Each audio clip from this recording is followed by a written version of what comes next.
Hello guys, welcome to Amika Jeans. Today we are going to discuss very important topic that is Kelsen Pure Theory of Law. इस topic में हम कुछ questions को answer करेंगे जैसे कि pure theory of law क्या है, कहाँ से ये अराइज होती है, ग्रैंड नॉर्म्स का इसके अंदर जिक्र किया गया है वो क्या चीज़ है, इसका क्रिटिसिज्म क्या है। ओके, तो इन सब क्वेश्चंस को आंसर करने के लिए हम स्टार्ट करते हैं from the point introduction.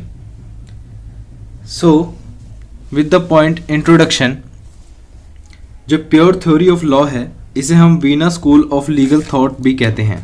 Okay, क्या कहते हैं? Veena school of legal thoughts. ये कहाँ से आई?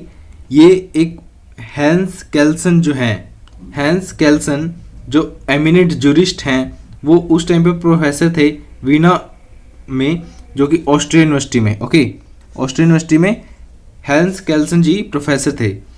तो इन्होंने नेचुरल लॉ को रिजेक्ट कर दिया। इस पॉइंट को याद करें कि केल्सन की थ्योरी ने नेचुरल लॉ थ्योरी को रिजेक्ट कर दिया। उन्होंने कहा कि कुछ नहीं है, ठीक है, वेस्ट है सब कुछ। तो क्या हुआ था कि इसको समझने से पहले एक और चीज़ समझते हैं। ऑस्टिन ने उसकी थ्योरी में बताया कि law is a command of sovereign. तो केल्सन जी ने कहा कि नहीं नहीं, हमें इसमें कुछ समझ नहीं आता, ये हर जगह सूटेबल नहीं रहता। ये देखिए, अगर आपको राइट है वोट डालने का तो ये एक लॉ है, ओके, लेकिन ये कमांड कहाँ है सोवरेन की?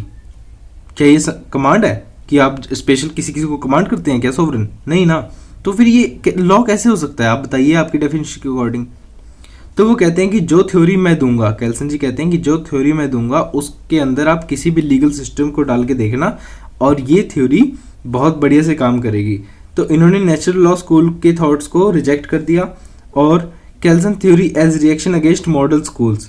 Thirdly, after the world war के बाद क्या होता है कि जो मोस्ट ऑफ द कंट्रीज हैं वो चाहती हैं कि हमारा जो कॉन्स्टिट्यूशन है वो रिटन फॉर्म में हो।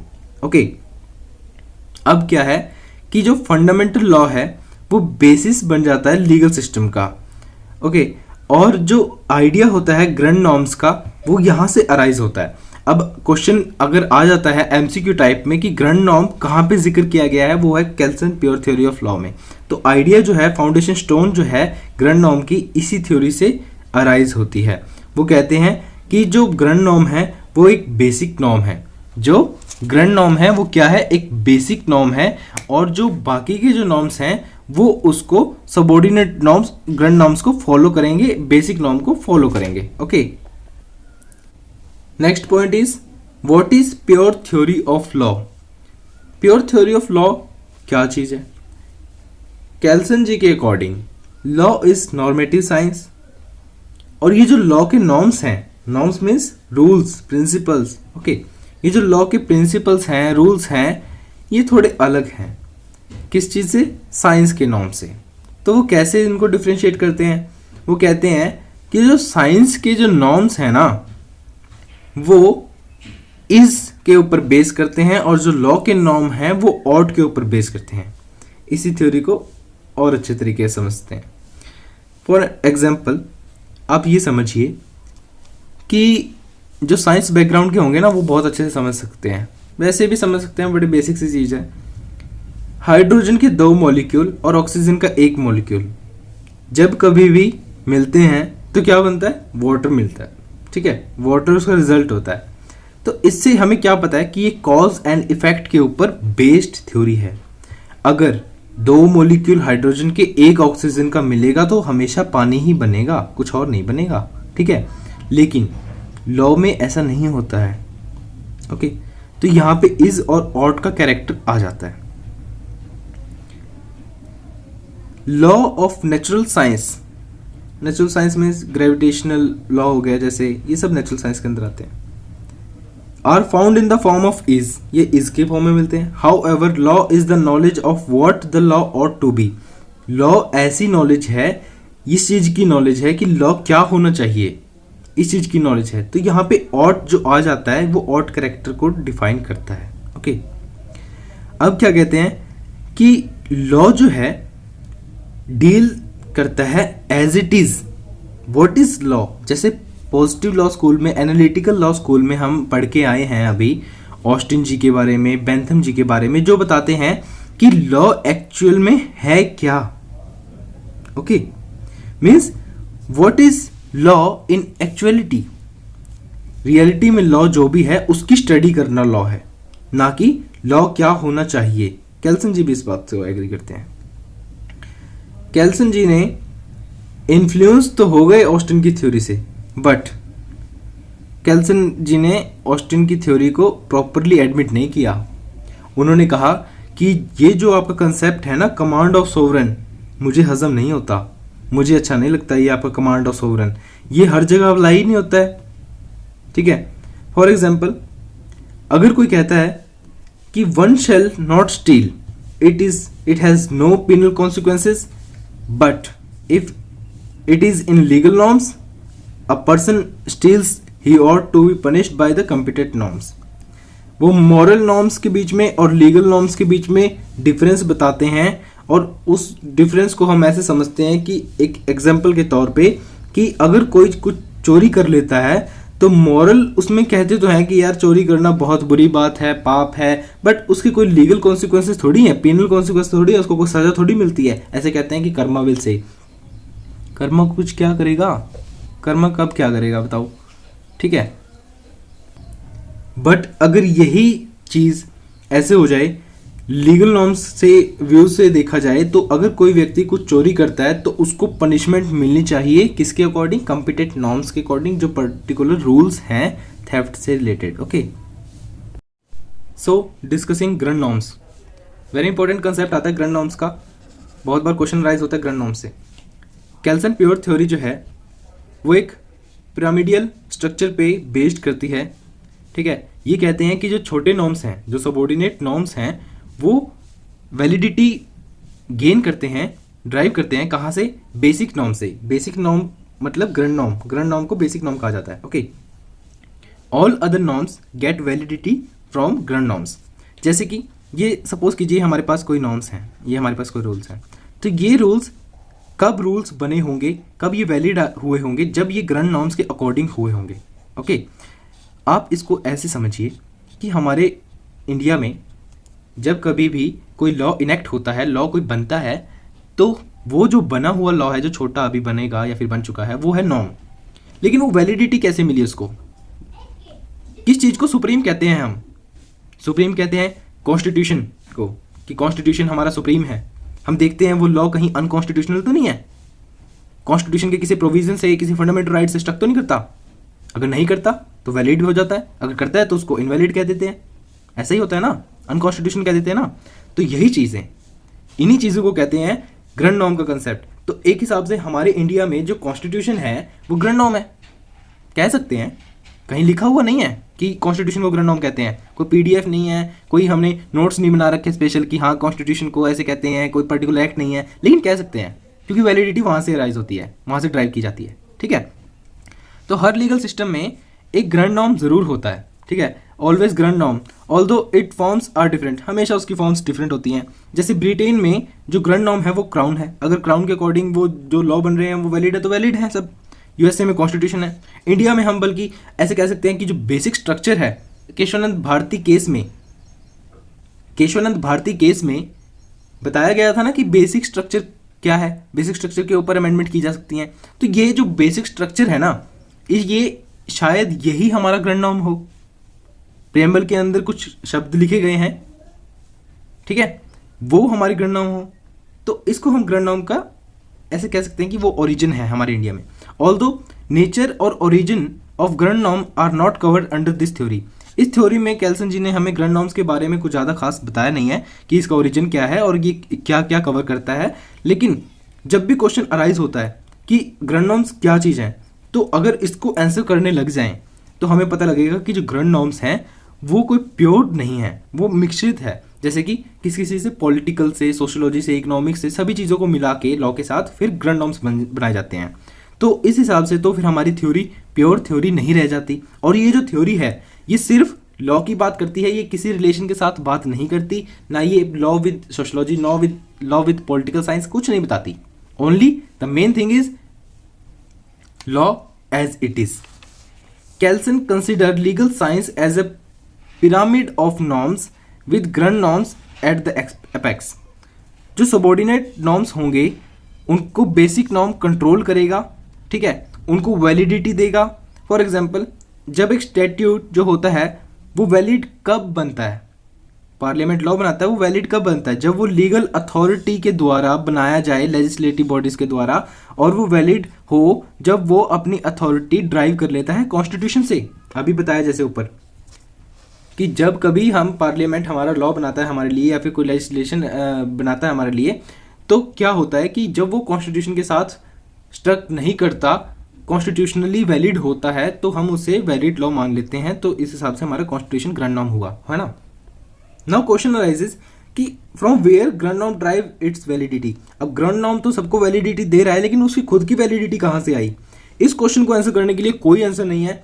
देयरफॉर ग्रैंड नॉर्म्स के लिए केल्सन जी कहते हैं कि ये बेसिक नॉर्म है और ये रिजल्ट है social, economic, political and other conditions का. Okay, salient feature of Kelsen theory. इसमें क्या बताया जाता है कि केल्सन जी हैं, इन्होंने इस चीज को हटाने के लिए कि what is the confusion natural law के बीच में और इसके पॉजिटिव लॉ के बीच में हटाने के लिए इन्होंने इस थ्योरी को दिया. ओके, और इन्होंने बताया कि जो लॉ है वो नॉर्मेटिव साइंस है, नेचुरल साइंस नहीं है. इन्होंने नॉर्म्स के बारे में बताया, ओनली कंसर्न अबाउट नॉर्म्स. उन्होंने ये नहीं बताया कि व्हाट इज इफेक्टिवनेस, कि उनकी कितनी इफेक्टिवनेस है, वो कितनी इफेक्टिव लॉ है. ओके, अब पॉइंट आता है इम्प्लीकेशन ऑफ प्योर थ्योरी. अब इम्प्लाई कैसे होती है, इम्प्लीकेशन क्या है, ये बताते हैं कि जो लॉ है एंड स्टेट जो है वो कोई अलग अलग नहीं है, वो दोनों एक ही चीज़ है. क्यों? क्योंकि जब दोनों चीज़ों का सोर्स एक ही है तो हम कह सकते हैं कि वो दोनों एक ही चीज़ है. According to Kelsen, when all drive their power and validity ultimately from grand norms, there can be no supreme और superior person as sovereign. Okay, next thing is no difference between public and private law. उनके मुताबिक जैसे public law होते हैं, constitution law हो गया, administrative law हो गया, क्रिमिनल लॉ हो गया, ये आते हैं पब्लिक लॉ की कैटेगरी में. और जो प्राइवेट लॉ की कैटेगरी में आते हैं, इंडियन कॉन्ट्रैक्ट आ गया, ट्रांसफर ऑफ प्रॉपर्टी एक्ट आ गया, ये सब जो होते हैं वो आते हैं प्राइवेट के अंदर. तो these both rights get their validity from same source, that is grand norms. Okay, तो जो ये दोनों के दोनों प्रकार के जो लॉ हैं, ये दोनों की वैलिडिटी कहाँ से आती है? ग्रैंड नॉर्म्स से. जैसे दैट इज कॉन्स्टिट्यूशन इंडिया में. तो हम कह सकते हैं कि ये जो हमारा ग्रैंड नॉर्म है ये इनको वैलिडिटी देता है. तो इनके बीच में डिफरेंस कैसे हो सकता है दोनों के बीच में, है ना. According to Kelsen, there is no difference between natural and juristic person, no individual right. ये कहते हैं कि क्रिमिनल लॉ जो है मोस्ट ऑफ द पार्ट पे क्या होता है कि इंडिविजुअल राइट को सीज कर लेते हैं और स्टेट जो है वो उसके अगेंस्ट खुद में खुद काम करती है, उसको अरेस्ट भी करती है, उसके अगेंस्ट चार्जेस भी फाइल करती है. तो उसकी कोई राइट्स थोड़ी होती है वहाँ पे. ऑल्दो क्रिमिनल लॉ में मतलब एक्यूज के राइट होते हैं. Supremacy of international law. वो कहते हैं कि जिन्होंने इतनी सारी हत्याएं देखी हैं, इतना सारा डिस्ट्रक्शन देखा है वॉर टाइम पे, वो चाहते हैं कि अब एक इंटरनेशनल लॉ होना चाहिए जो कि स्टेट की आर्बिट्रेरीनेस को रोके, ठीक है, ताकि उनको कंट्रोल किया जा सके. स्टेट्स को उनके ऊपर एक भय होना चाहिए कि अगर इन्होंने कुछ गलत कदम उठाया तो हमारे ऊपर भी लीगल एक्शन हो सकता है. तो Kelsen also tried to establish the supremacy of international law. Now main thing, criticism क्या आता है इस थ्योरी का, मतलब बहुत अच्छे से एक्सप्लेन किया केल्सन जी ने, बहुत तारीफ के काबिल हैं ये. लेकिन इनका क्रिटिसिज्म तो हमेशा ही होता है, क्रिटिसिज्म तो हम हर किसी का ही होता है. तो इनका क्रिटिसिज्म क्या रहा हम ये देखते हैं. ये बड़ा इंटरेस्टिंग है. इन्होंने कहा कि जो ग्रैंड नॉर्म है वो वेग है और कंफ्यूजिंग है. फर्स्ट पॉइंट पे क्यों, केल्सन थ्योरी जो है उन्होंने ग्रैंड नॉर्म का कंसेप्ट दिया, ठीक है, लेकिन ये तो बताया नहीं कि भाई इफेक्टिव कितने मतलब जो ये नॉर्म्स हैं कितने इफेक्टिव है कितने नहीं है. तो ये बड़ा कंफ्यूज करता है. दूसरी बात, उन्होंने जो हिस्टोरिकल स्कूल का जो कंसेप्ट था वहाँ से, जो कि हिस्टोरिकल स्कूल में ये बताया गया है कि जो लॉ का ओरिजिन है वो है कस्टम और volksgeist and not in any other source, ठीक है, जैसे कि ग्रैंड नॉर्म वगैरह कोई सोर्स नहीं है. लेकिन फिर भी यहाँ पे तो है ना, ग्रैंड नॉर्म को सोर्स बताया गया है, इसलिए इसको क्रिटिसाइज किया गया हिस्टोरिकल स्कूल के पॉइंट से. और जो दूसरा पॉइंट आता है वो कहता है कि the purity of norms can not be maintained. Kelsen ji ने ये बताया कि जो नॉर्म्स हैं वो प्योर हैं, that all the norms are pure, वो सभी प्योर हैं, बट जो बेसिक नॉर्म है वो प्योर नहीं है. क्यों? क्योंकि बेसिक नॉर्म, पहली बात, कहाँ से आया इसके लिए कोई आंसर नहीं है। दूसरी बात, अगर फिर भी थोड़ी असम्पशंस क्रिएट किए जाएं तो ये माना जाता है कि जो बेसिक नॉर्म है वो एक रिजल्ट है किसका, social, economic, political and other conditions का। तो ये जब ये तो फिर लॉ से रिलेटेड नहीं है तो ये तो इम्प्योर हो गए। तो इसलिए हम कहते हैं कि जो नॉर्म्स हैं वो तो प्योर हैं, सबॉर्डिनेट नॉर्म्स तो, लेकिन जो बेसिक नॉर्म है वो प्योर नॉर्म नहीं है। तो इसका कोई लॉजिकल रीजन नहीं बनता है। तो यहाँ पे जो दूसरे ज्यूरिस्ट हैं, जो क्रिटिक्स कहते हैं, वो कहते हैं कि जब बेसिक नॉर्म ही आपका प्योर नहीं है तो आप कैसे कह सकते हैं कि जो आपके दूसरे जो सबॉर्डिनेट नॉर्म्स हैं वो प्योर हैं। Okay, Kelsen pure theory of law ने नेचुरल लॉ को बिल्कुल ही इग्नोर कर दिया। उन्होंने कहा कि ये जो नेचुरल लॉ है ये legal concepts and operates in society and is also incorporated in positive law. जबकि होना ये चाहिए था कि जो लीगल लॉ है, जो लीगल नेचुरल जो लॉ है ये लीगल कंसेप्ट्स को देखते हैं, सोसाइटी को ऑपरेट्स भी करते हैं, अपने आप से बने हुए है ना ये लॉ, तो ये पॉजिटिव लॉ के अंदर शामिल भी हो जाते हैं मैनी ऑफ द टाइम। तो ऐसे नहीं है कि नेचुरल लॉ को बिल्कुल ही इग्नोर किया जाए। और इन्होंने बताया international law as a weakest point. उनकी थ्योरी का इंटरनेशनल लॉ जो था, पॉइंट जो था वो सबसे ज़्यादा वीक पॉइंट था। क्यों? क्योंकि इनके अकॉर्डिंग क्या था कि उन्होंने कहा, एक प्रोपोजिशन दी कि जो वार है और जो रेप्रिसल है, रेप्रिसल मतलब जब मिलिट्री किसी को पनिशमेंट देती है, ओके, वार टाइम पे किसी को बंदी बना लिया, ऐसे are a sanction in legal sense. वो कहते हैं कि ये जो है वो सैंक्शंस हैं, वो पनिशमेंट्स हैं, तो हम इन्हें पनिशमेंट्स नहीं मान सकते। क्यों? इन रिसेंट ईयर्स बहुत सारे वार हुए हैं और वो सैंक्शंस के बेस पे नहीं हुए हैं, ठीक है। वो ऐसे नहीं हुए हैं कि मैंने उसको सजा देनी है इसलिए मैं उसके ऊपर वार कर रहा हूँ। वो ऐसे हुए हैं क्योंकि उन्होंने इंटरनेशनल लॉ का वायलेशन किया है, ठीक है। जो उनके ऊपर एक ऑब्लिगेशन थी कि भाईचारे में रहना है, गुड फेथ में रहना है, वो उन्होंने नहीं मेंटेन किया, इंटरनेशनल लॉ को तोड़ा, वो उसका रिजल्ट है कि वार हुआ। So far as grand norms of international law is concern, Kelsen points out that it is pacta sunt servanda, ठीक है। इसके अकॉर्डिंग क्या है कि agreements in good faith are to be fulfilled. अगर वो फुलफिल नहीं होते हैं तो वार की कंडीशंस अराइज होती हैं। सो अब हम आते हैं कंक्लूजन पे। इस थ्योरी का कंक्लूजन क्या रहा? इस थ्योरी का कंक्लूजन ये है कि नो डाउट कि केल्सन थ्योरी में बहुत सारे शॉर्टकम्स रहे, उसके क्रिटिक्स बहुत थे, ठीक है, लेकिन ऐसा भी नहीं है कि हम इसको इग्नोर कर दें, ठीक है। उनका जो कंट्रीब्यूशन है वो बहुत बड़ा है ज्यूरिस्प्रूडेंस में, इसीलिए आज हम उनको अलग से स्टडी कर रहे हैं, ठीक है। और एक और बात है कि इन्होंने ये बताया हमें कि जो प्योर थ्योरी ऑफ लॉ है वो किसी और चीज़ के साथ रिलेशन में नहीं है। Means law as a sociology, law as political science, law with economics, ऐसी किसी चीज़ के बारे में नहीं बताया। इन्होंने सिर्फ और सिर्फ बताया कि जो लॉ है वो सिर्फ और सिर्फ डील करता है what is law as it is, कि लॉ एज इट इज़ क्या है उससे डील करता है। सो गाइस, अगर आपको वीडियो अच्छा लगा तो लाइक कीजिए, शेयर कीजिए, कमेंट कीजिए। Thank you.